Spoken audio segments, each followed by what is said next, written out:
केते महिला उपकृत हे एवं आपण जो सरकार जो लक्ष्य रखिछन्ती केवल एई अंचल विकास हो ना आर जयदेव का प्रभावी प्रसारित हो आपण माने जानती वर्तमान डबल इंजिन सरकार आसी ये एक नुआ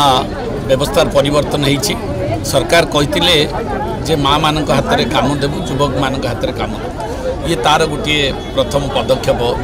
खोर्धा जिले में जयदेव ठारे 250 कोटी टंकार गोटे टेक्सटाइल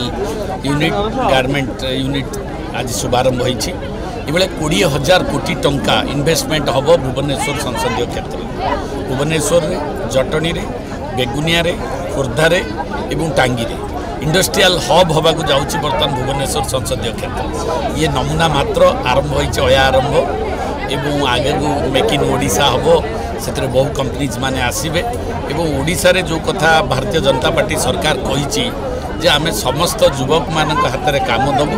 समस्त माँ मान हाथ में काम दबु पूर्व सरकार जमती लोन देकिरी